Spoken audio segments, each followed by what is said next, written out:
Hey everyone, Goatan and Space Cat here once again, as you can see with the tail. Yeah, right, so you might notice I've got Star Trek a little bit early. So what I'm going to actually do tonight is a quick video talking about whether or not DualShock 4 works, if it's a viable option, or whether it's just something they've thrown in for the sake of throwing it in. So I know I've got a few friends out there who are actually keen to know if they can play it with the DualShock 4 because they don't have Move controllers, and since the PSVR's popularity, they've gone up in price massively, so people aren't exactly wanting to go out and buy moves if they don't have to. So I'm going to fire up the game. I'm going to try it with the DualShock 4 first, so I've got absolutely no experience of what it's like with the moves. I'll try it with the moves, I'll compare the two, and I'll let you know which is better. So straight away you can see left stick's left hand, right stick's right hand. So I'm just going to have a little look around. Oh, cool spaceship. Ah, there's a panel. Right, here we go. Ah, that doesn't seem too bad. Can move things around. No, we're going to totally do this. This is kind of cool. Probably be a lot easier with moves, or, well, easier / harder, because obviously this is really quite accurate, but it's going through each option in turn. Whereas with a move I could probably just go like top option, bottom option. But then again, you know, I might press the wrong one in the heat of battle. But this way, yeah, no, let's go. Let's mess around with this. What else can we do?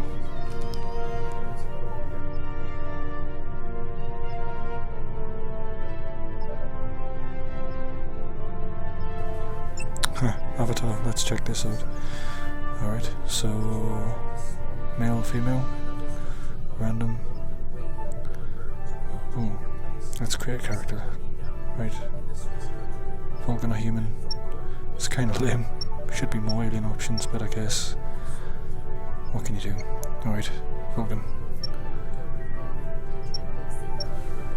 Spock, Tuvok. That's kind of what I'm taking this as.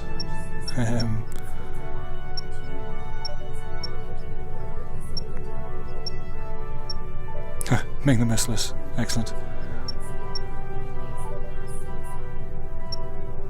What about this dude? Can he look like me? No, he gets a cool porn pash. Madness. Right. Hang on.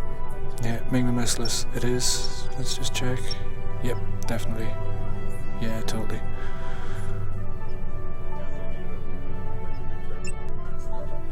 Alright, so now I've quit messing around with menus for the time being. I just wanted to show you this. I mean, look at this. You're actually in a shuttlecraft. This is your menu. I mean, like, you know, down there you can see just the top. That's the top part of the menu, and to my left I'm cruising around like a starship, and it's just shuttlecraft buzzing around the place. It just looks totally kick-ass. I mean, this is really quite cool. For a menu, this has to be hands down the best one I've ever seen in a virtual reality environment to date, because everything's like kind of fluid, it's in motion, and you know, it feels very Star Trek. You know, you go down, start pressing your buttons, that's your menu. It's crazy cool. Alright, so here I am, just messing around in the tutorial. Probably the safest place to test control inputs. Alright, so this guy is going to talk with, so I've picked the captain's seat. We'll start here. You'll receive important updates on mission status, and also have direct control of the main view screen.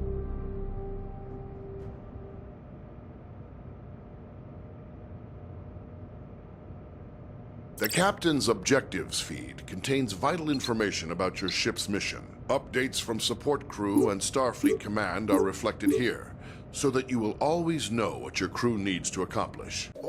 Okay, so here I am still using the DualShock 4s to navigate my way around, just figuring buttons out. Doesn't seem to be all that bad, to be honest. Oh, red alert. Oops. Yeah, no, I think if I didn't have the moves, I could totally play with the DualShock 4s and be quite satisfied, at least from the captain's chair so far.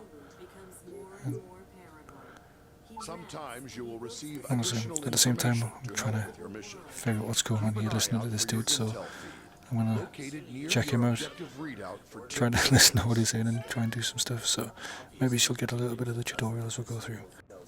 Hey, so I've played through quite a bit of the tutorial, you know, I'm sparing you all the boringness, and I've turned on my move controllers. As you can see, I'm moving my arms around now, just a bit excited. Just gonna, yeah, this feels a bit weird, but it's kind of cool because now I'm just pointing at stuff, and it is actually quite tricky to be accurate, as I suspected.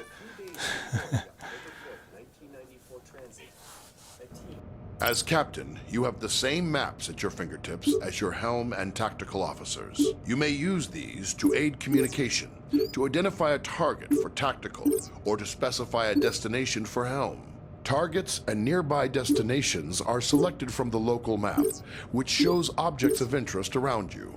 Open the local map view. Now touch any object on the map to select it as your target. Some orders you give to the crew require you to first designate a target or destination, exactly as you just did.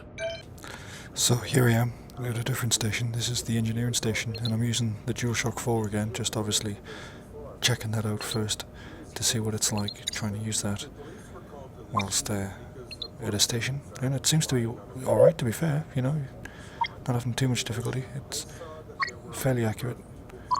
I'm guessing some situations it might be a bit slower, but you know what, it's alright. Oh, can't charge warp. Gotta more power to engines. No, you. What don't I need? Guns. Oh, shields might be useful. Less guns. More engines. Warp coils charging.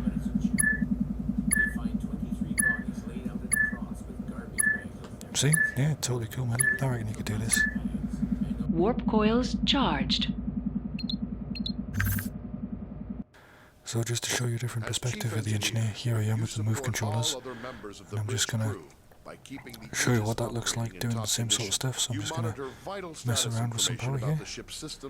Allocate power needed for maneuvering and combat, and manage See, the ship's it's power quite grid easy to to do. compensate for damage or It seems to be a boost bit its more capability. intuitive, but You obviously also manage the with a move ship's repair controller, team. it's more like my real Keep an hands. eye on how visible the Aegis is to other ships in the area. I would say I enjoy the move a bit more myself personally, probably because it's a lot more immersive and it does feel like you're just playing with the Star Trek consoles. But, you know, if you've only got the DualShock 4 controllers, I think you're definitely still going to be able to play it and you're still going to be able to enjoy it. Target the nearby ship and fire phasers at it. As you can see here, I'm trying out the tactical firing phases because it's fun. Now, I tried all the different stations out and I was actually surprised by just how much different things you've got to do at each station. There's quite a lot to keep you busy and I don't think you're really going to be all that bored. The one I'm least looking forward to personally is the engineer station. Just don't think it's what I'm particularly going to work at. Helm sounds like it'll be quite challenging. Tactical has quite a lot to do and captain's definitely going to be quite intriguing, but I would certainly say I don't think you're going to be bored sitting at any desk. If you're a Star Trek fan, you're probably going to really take this game. It totally looks amazing. Alright, if you've got any questions, just feel free to hit me up in the comments and I'll get back to you when I can. Thanks for watching.